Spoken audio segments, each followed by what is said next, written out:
Bonjour à toutes, bonjour à tous. Aujourd'hui, nous allons parler du coup droit. Le coup droit, ce coup basique que nous utilisons énormément lorsque nous sommes postés en fond de piste derrière la ligne, en zone de défense. Alors, ce coup droit, eh bien, il y a plusieurs façons de l'aborder.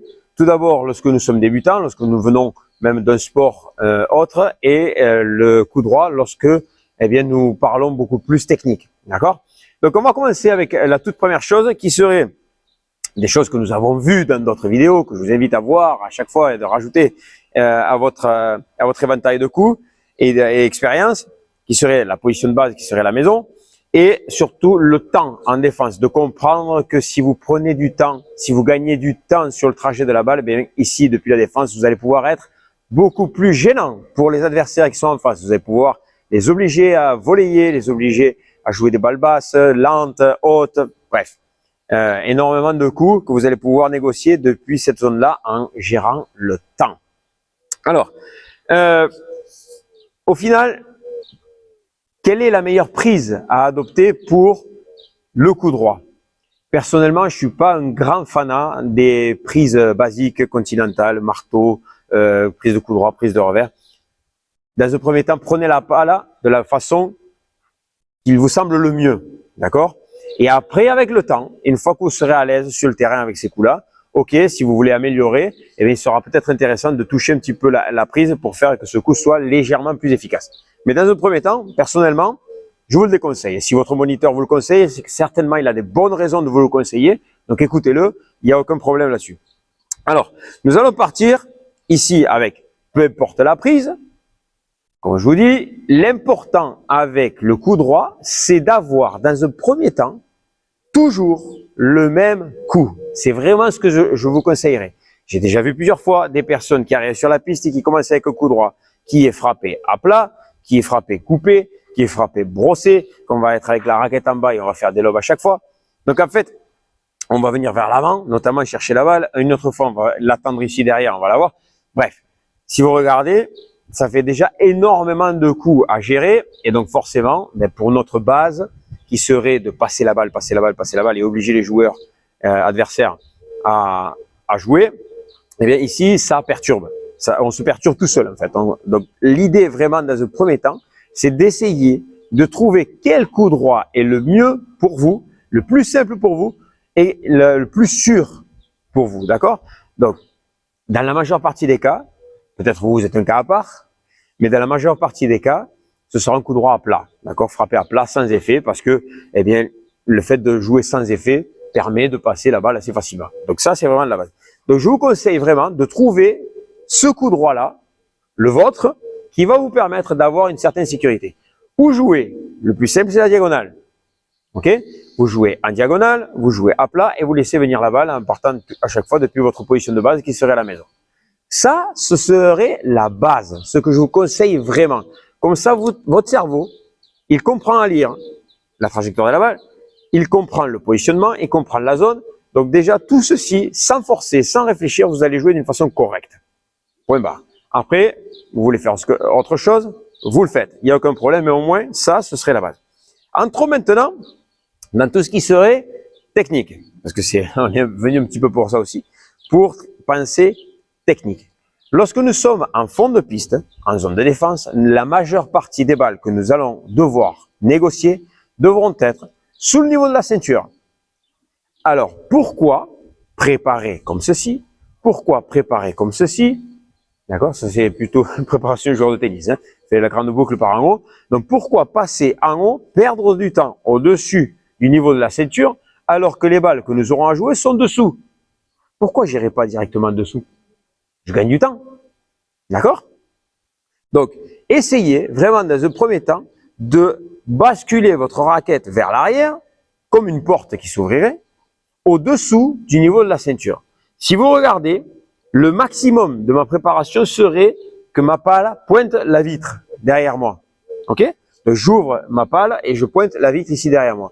Si, je vais mettre un peu plus ici, si les adversaires voient la palle de l'autre côté de mon corps, j'ai une préparation qui est trop grande, je perds du temps et certainement je vais moins bien impacter la balle. Donc essayez vraiment dans un premier temps, j'ouvre la palle, je pointe la vitre au-dessous du niveau de la ceinture. C'est comme une porte où que j'ouvrirai pour faire rentrer mes amis à la fête de ce soir. D'accord? J'ouvre ici. Ça, c'est vraiment la chose la plus importante. Le pas vers l'arrière, on en avait parlé dans une autre vidéo. Pas de souci, le temps en défense, donc ce qui me permet d'avoir du temps pour mieux négocier la balle. Une fois que je suis ici, plusieurs options. Soit, je vais pouvoir frapper depuis cette position, appuyer sur l'arrière, notamment des coups de défense. Soit je vais pouvoir revenir vers l'avant, basculer mon poids vers l'avant pour revenir impacter. Ça, à vous de voir. Mais donc, une fois que je suis ici, il va falloir que je referme cette porte-là. Donc, il y a des gestes, des personnes qui ont des gestes qui vont faire très grand ici, comme un swing de golf. Est-ce que c'est important pour nous? Non, puisque j'ai pas besoin d'envoyer la balle à 50 mètres ou 100 mètres de la piste. Non, la balle elle doit rester dans le terrain, elle doit être précise. Donc, en fait, c'est comme si vous fermiez une porte en la claquant. Vous voyez, pas en la fermant avec la poignée. Donc, vous allez fermer la porte ici. Donc, si vous regardez, je ferme la porte, mais à chaque fois, mon geste, il termine, d'accord? Je termine mon geste ici. C'est comme si, vous m'excuserez, mais c'est comme si vous mettiez une gifle à quelqu'un. C'est-à-dire, quand vous mettez la gifle, vous arrêtez pas à la joue directement. Vous finissez le geste, d'accord? Voilà. Je sais pas si ça peut vous aider, mais ne frappez personne, hein, d'accord? C'est juste une image. Donc, je prépare ici derrière, ok, hop, et là, je termine avec ma gifle. Et le geste serait, si vous voulez, vous mettez votre main non dominante ici devant, et ça va vous permettre de récupérer la balle à chaque fois. Donc, ce sera comme un point final de votre geste, ok? Voilà pour la préparation. Donc, une fois que j'ai compris qu'il fallait que je sois au-dessous du niveau de la ceinture, que j'ouvre bien ma balle, ici vers l'arrière, et au moment de la frappe, eh bien, je referme en laissant passer et en faisant un geste qui soit assez court, qui termine dans ma main non dominante, eh bien, ici, de cette façon-là, je vais avoir un coup droit qui va être efficace. Et basique, surtout, c'est ça qui est le plus important. Ensuite, vous allez me dire, ouais, mais des fois, la balle, elle n'est pas au-dessous du niveau de la ceinture. Oui, des fois, elle est avec la vitre aussi. Qu'est-ce qui se passe? Pour la vitre, ça on en parlera une prochaine fois dans une autre vidéo, mais vous allez pouvoir ajuster les hauteurs si vous commencez bas. Si je commence ici en haut et que la balle remonte haut, très bien, il n'y a pas de problème, je peux la négocier. Mais si je prépare haut et que ma balle reste bas, qu'est-ce qui va se passer? Je vais faire le fameux swing de golf. Et donc ma balle, je vais perdre tout le contrôle et ma balle va monter. Ça, c'est une erreur. Alors que si je reste en bas ici, les balles en bas, je vais pouvoir les négocier facilement, sans aucun problème. Et si par contre la balle, elle a tendance à monter, eh bien, je vais pouvoir ajuster la position et la frapper sans aucun problème.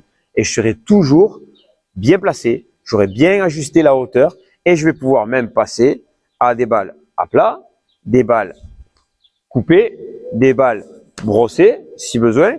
D'accord? Ici en bas, je vais pouvoir la brosser vers l'extérieur. Ça aussi, c'est possible. Et je vais pouvoir notamment négocier mes lobes. Parce que ici, si je prépare derrière, vous voyez, j'ai pointé la vitre. Et hop, je vais pouvoir passer dessous pour négocier mes lobes si besoin. Donc en fait, ce que je vous propose aujourd'hui dans cette vidéo, c'est de bien comprendre que vous avez votre coup droit de base qui est le vôtre, d'accord, avec votre propre prise, et où vous savez négocier eh bien, la position, le temps, etc. Mais vous savez aussi que l'étape suivante va être de préparer bien correctement au-dessous du niveau de la ceinture, d'avoir un geste qui va être assez court pour pouvoir avoir un maximum de contrôle et qui va surtout pouvoir s'ajuster à la situation. Ici, pour être lifté, coupé, brossé, le lobe si besoin, d'accord? Donc tout ceci va être négocié ici, derrière, avec cette première base basse en préparation coup droit. Et ensuite, donc, vous allez pouvoir gérer si on doit passer vers l'avant pour accélérer le jeu, rester sur l'arrière pour pouvoir contrôler. On peut même rester en appui ouvert si vous avez besoin, d'accord, pour gérer des choses qui sont un peu plus différentes. Et donc votre coup droit, il va prendre la tournure, il va être beau, il va avoir une belle forme et surtout, vous allez pouvoir négocier un maximum de coups suivant les situations de jeu. Donc, je vous laisse poster vos commentaires pour des prochaines vidéos, notamment sur le coup droit. Si vous avez besoin de développer votre coup droit coupé, votre coup droit lifté, votre coup droit en sortie de vitre, tout ceci, on l'abordera dans des prochaines vidéos. Je voulais juste éclaircir avec vous aujourd'hui le coup droit basique en fond de piste. Allez, à très bientôt. Salut!